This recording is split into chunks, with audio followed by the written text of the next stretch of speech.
ये कहानी दो दोस्तों के ऊपर आधारित है जो एक साथ ये कसम खाते हैं कि वो कभी भी एक दूसरे से प्यार नहीं करेंगे, पर वो दोनों वो सब कुछ करेंगे जो आजकल कपल्स ओयो में जाकर करते हैं। अब क्या वो अपनी इस कसम को पूरा कर पाते हैं, ये हम आज की इस एक्सप्लेनेशन में देखने वाले हैं। पर दोस्तों उससे पहले अगर आपने मेरे दूसरे चैनल को अभी तक सब्सक्राइब नहीं किया तो प्लीज उसे जल्दी से सब्सक्राइब कर लीजिए। वहाँ पर मैं इससे भी तगड़ी तगड़ी मूवीज को एक्सप्लेन कर रहा हूँ। तो चलिए अब बढ़ते हैं एक्सप्लेनेशन की तरफ। फिल्म का नाम है फ्रेंड्स विद बेनिफिट्स। मूवी की शुरुआत में हम इस मूवी के मेन कैरेक्टर डिलन को देखते हैं। वो अपने ऑफिस में काम कर रहा होता है, पर तभी उसे उसकी गर्लफ्रेंड का कॉल आता है और वो उसे मिलने के लिए बुलाती है। दूसरी तरफ हम इस मूवी के एक और मेन कैरेक्टर जेमी को देखते हैं जो अपने बॉयफ्रेंड का वेट कर रही होती है। डिलन जहाँ पर लॉस एंजलिस में रहता है, वहीं जेमी न्यूयॉर्क में रहती है। इसके बाद हम देखते हैं कि जब वो दोनों अपने अपने पार्टनर से मिलते हैं तो डिलन की गर्लफ्रेंड डिलन से और जेमी का बॉयफ्रेंड जेमी से ब्रेकअप कर लेता है। अब उनका ब्रेकअप हो जाने की वजह से वो दोनों फैसला करते हैं कि अब से वो कभी भी रिलेशनशिप के चक्कर में नहीं पड़ेंगे। अब से वो हमेशा सिंगल रहेंगे और खूब मौज मस्ती करेंगे। जेमी एक कंपनी के लिए लोगों को रिक्रूट करने का काम करती थी, इसलिए वो डिलन को GQ मैगजीन कंपनी में इंटरव्यू देने के लिए न्यूयॉर्क बुलाती है। दरअसल डिलन अपने काम में बहुत अच्छा था, इसलिए जेमी चाहती थी कि डिलन किसी भी हालत में GQ मैगजीन में काम करे और डिलन को इस कंपनी में लगवाने के बदले जेमी को अच्छा खासा कमीशन भी मिल रहा था। इसके बाद जेमी डिलन को पिकअप करने के लिए एयरपोर्ट पर जाती है। फिर जब वो टैक्सी में बैठकर वापस आ रहे होते हैं तब डिलन जेमी को बोलता है कि मुझे नहीं लगता कि मैं इस कंपनी में काम करने के काबिल हूँ। पर इस पर जेमी उसे बोलती है कि तुम अपने काम में बहुत अच्छे हो और तुम इस इंटरव्यू को भी आसानी से पास कर लोगे। अब जेमी के इतने समझाने पर डिलन इंटरव्यू देने के लिए मान जाता है और इंटरव्यू देने के बाद उसकी उस कंपनी में जॉब भी लग जाती है। अब जॉब मिलने के बाद भी डिलन इससे खुश नहीं था और वो जेमी को बोलता है कि एक जॉब की वजह से वो अपनी लाइफ को बदल नहीं सकता। दरअसल डिलन को न्यूयॉर्क शहर कुछ खास पसंद नहीं आ रहा था। इसके बाद जेमी डिलन को अपने साथ लेकर जाती है और उसे न्यूयॉर्क शहर की सबसे अच्छी जगह दिखाती है। अब डिलन ये देखकर बहुत खुश हो जाता है क्योंकि ये शहर उससे काफी अलग था जो उसने टीवी में देखा था, इसलिए अब वो उस कंपनी में काम करने के लिए राजी हो जाता है। अगले दिन डिलन और जेनी लंच करने के लिए बाहर जाते हैं और वहाँ पर वो दोनों एक दूसरे को अपनी अपनी ब्रेकअप की स्टोरी के बारे में बताते हैं। इसके बाद जेमी डिलन को अगले दिन अपने घर पर होने वाली पार्टी के लिए इनवाइट करती है। फिर अगले दिन डिलन जेमी के घर पर आता है और वो दोनों पार्टी में काफी एंजॉय करते हैं। अब धीरे धीरे जेमी और डिलन एक दूसरे के नजदीक आते जाते हैं और उन दोनों की दोस्ती भी गहरी होती जाती है। फिर एक दिन जब ये दोनों टीवी पर मूवी देख रहे होते हैं तब जेमी डिलन को बोलती है कि काश मेरी जिंदगी भी इन टीवी एक्ट्रेस की जैसी होती। मेरी जिंदगी में कोई ऐसा होता जो मुझे बहुत प्यार करता और जब मैं उदास होती तो मुझे मनाने के लिए शाही घोड़े पर बैठकर कोई राजकुमार आता। इस पर डिलन उसे बोलता है कि ये सिर्फ फिल्मों में ही होता है और असली जिंदगी में इसका कोई मतलब नहीं है। इसके बाद वो दोनों आपस में घपाघप वाली बातें करने लगते हैं और फिर डिलन जेमी को बोलता है कि घपाघप एक टेनिस मैच जैसा होना चाहिए, बस खेलो, एंजॉय करो और निकल जाओ। तभी डिलन के दिमाग में एक आइडिया आता है और वो जेमी को अपने साथ एक टेनिस मैच खेलने के लिए बोलता है। पर इस पर जेमी उसे बोलती है कि वो उसे इस नजर से नहीं देखती। तो डिलन उसे बोलता है कि मैं तभी तो बोल रहा हूँ, इससे हम अपनी मौज मस्ती भी कर लेंगे और हमारे बीच किसी भी तरह का इमोशनल ड्रामा भी नहीं होगा। अब ये आइडिया जेमी को भी पसंद आता है और फिर वो दोनों बाइबल पर हाथ रखकर कसम खाते हैं कि वो सिर्फ दोस्ती रहेंगे और कभी भी एक दूसरे से प्यार नहीं करेंगे। अब जब दोनों के बीच में सारी चीजें क्लियर हो जाती है तो उसके बाद वो दोनों टेनिस का मैच खेलना शुरू कर देते हैं। अब इसके बाद से ही वो दोनों बस दिन रात घपाघपी करते रहते हैं। वो दोनों इतना घपाघप करते हैं कि दोनों के बीच में चीजें ऑकवर्ड होने लगती है और कुछ दिनों तक वो दोनों एक दूसरे से बात भी नहीं करते। कुछ दिनों बाद वो दोनों एक पार्क में मिलते हैं जहां जेमी डिलन को बताती है कि उसे लगा था कि सिर्फ घपाघप करने की वजह से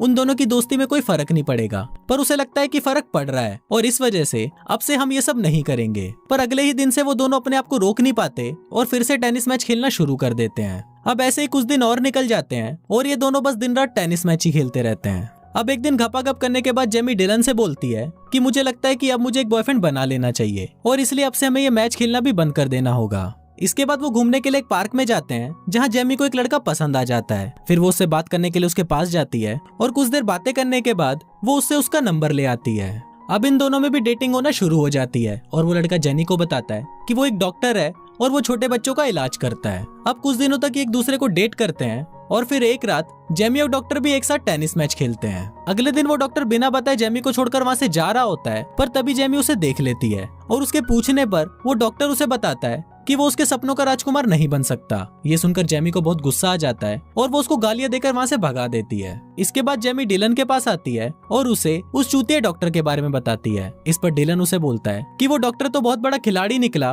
और अपनी ठरक मिटाकर वहाँ से चला गया। इसके बाद डिलन जेनी को बताता है कि वो इस वीकेंड को अपने घर लॉस एंजलिस जा रहा है और अगर जेनी चाहे तो उसके साथ चल सकती है। इस पर पहले तो जेनी उसे मना कर देती है, पर डिलन के फोर्स करने पर वो मान जाती है। इसके बाद वो डिलन के घर लॉस एंजलिस जाते हैं। वहां पहुंचने पर डिलन के डैड और उसके सिस्टर डिलन और जेमी को साथ देखकर बहुत खुश होते हैं। यहाँ पर हमें ये भी पता चलता है कि डिलन के डैड को अल्जाइमर की बीमारी है, जिस वजह से वो चीजों को बार बार भूल जाते हैं। इसके बाद हम देखते हैं कि जेमी और डिलन की सिस्टर आपस में बातें कर रही होती हैं, जहाँ वो जेमी को डिलन के बचपन की फोटोज दिखाती है। अब रात को डिलन के अंदर ठरक जागने लगती है और वो चुपके से जेमी के कमरे में टेनिस मैच खेलने के लिए आता है। पर इस पर जेमी उसे बोलती है कि हमने डिसाइड किया था कि फिर कभी भी टेनिस मैच नहीं खेलेंगे। पर फिर भी डिलन उसे मैच के लिए मनाने की कोशिश करता है और कुछ देर बातें करने के बाद जेमी भी मैच के लिए मान जाती है और फिर वो दोनों पूरी रात टेनिस का एक पूरा टूर्नामेंट खेलते हैं। अब अगली सुबह जब सभी लोग साथ में ब्रेकफास्ट कर रहे होते हैं तो वहाँ हम देखते हैं कि जेमी का बिहेवियर थोड़ा बदला हुआ लग रहा था।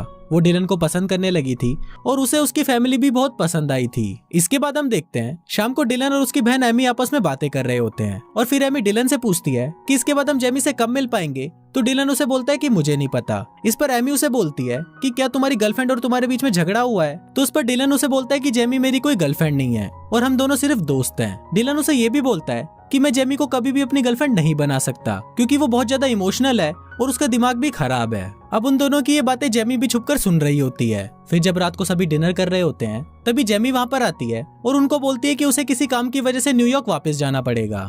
दरअसल उसे डिलन की बातों से बहुत बुरा लगा था, इसलिए वो वापस जा रही थी। फिर वहाँ पर सभी लोग उसे रोकने की बहुत कोशिश करते हैं पर वो नहीं रुकती। फिर इसके कुछ दिनों बाद डिलन भी वापस न्यूयॉर्क आ जाता है। वहाँ वो जेमी से कांटेक्ट करने की बहुत कोशिश करता है पर जेमी उसे कोई जवाब नहीं देती। कुछ दिनों बाद डिलन फिर से जेमी को कांटेक्ट करने की कोशिश करता है पर जेमी अभी भी उसका कोई जवाब नहीं दे रही थी। इस पर डिलन को याद आता है कि शायद जेमी अपनी फेवरेट जगह पर हो सकती है जहाँ पर वो अक्सर जाया करती है। और फिर जब डिलन उस जगह पर जाता है तो वहाँ पर जेमी अकेली बैठी हुई होती है। फिर डिलन जेमी से माफी मांगता है तो जेमी उसे बोलती है कि तुम एक अच्छे दोस्त नहीं हो क्योंकि दोस्त एक दूसरे की बुराई नहीं करते। अब यहाँ पर उन दोनों में बहस हो जाती है और वो दोनों अलग हो जाते हैं। अब इसके कुछ दिनों बाद हम देखते हैं कि जेमी की मॉम उसे समझा रही होती है कि जो गलती उन्होंने की है वो गलती वो ना करे। जेमी की मॉम उसे बोलती है कि मेरी जिंदगी में बहुत सारे लड़के आए लेकिन तुम्हारे डैड उनमें सबसे अच्छे थे, लेकिन ये बात मैंने समझने में बहुत देर कर दी। पर तुम ये गलती मत करना, नहीं तो तुम मेरे जैसे अकेली ही रह जाओगी। दूसरी तरफ अगले दिन डिलन अपने डैड को एयरपोर्ट से पिक करने जाता है जो उसके घर पर कुछ दिनों के लिए रहने आए थे। यहाँ पर उसके डैड उसे बताते हैं कि जब मैं नेवी में था तो मेरी जिंदगी में एक लड़की आई थी जो मुझसे बहुत प्यार करती थी, पर मैं इस बात को कभी समझ नहीं पाया और जब मुझे ये बात समझ में आई तो तब तक बहुत देर हो चुकी थी। काश मैं तुम्हारी उम्र में ही अपने प्यार को समझ पाता। अब ये सुनकर डिलन को भी जेनी की याद आने लगती है जो उसे बहुत प्यार करती थी, पर अपनी ईगो की वजह से उसे जेमी को कभी भी अपनाया ही नहीं। इस पर उसके डैड उसे बोलते हैं कि अगर तुम्हारे प्यार में थोड़ी सी भी गुंजाइश है तो जाकर अपने प्यार को बचा लो। फिर डिलन अपने डैड को घर छोड़कर अपने मिशन को पूरा करने के लिए निकल जाता है। इसके बाद हम जेमी को देखते हैं जो अपनी मॉम से बात कर रही थी क्योंकि उसकी मॉम ने उसे एक जगह पर मिलने के लिए बुलाया था। जेमी अपनी मॉम से पूछती है कि आप कहाँ पर हो, तो इस पर उसकी मॉम उसे बोलती है कि वो एक टाई पहने हुए लड़के के पास खड़ी है। अब जेमी उनको ढूंढ ही रही होती है पर तभी वहाँ पर सभी लोग डांस करने लग जाते हैं। इसके बाद वहाँ पर उसे डिलन खड़ा हुआ दिखता है जो उसके पास आकर उससे माफी मांगता है। वो उसको बोलता है कि वो उसे बहुत मिस कर रहा है और वो जेमी से बहुत प्यार करने लगा है। इसके बाद वो जेमी को घुटनों पर बैठकर प्रपोज करता है और फिर वो दोनों एक दूसरे को किस करते हैं। इसके बाद वो दोनों एक साथ डेट पर जाते हैं और ये उनके रिलेशनशिप की पहली डेट होती है और कुछ इसी तरह से ये फिल्म यहीं खत्म हो जाती है।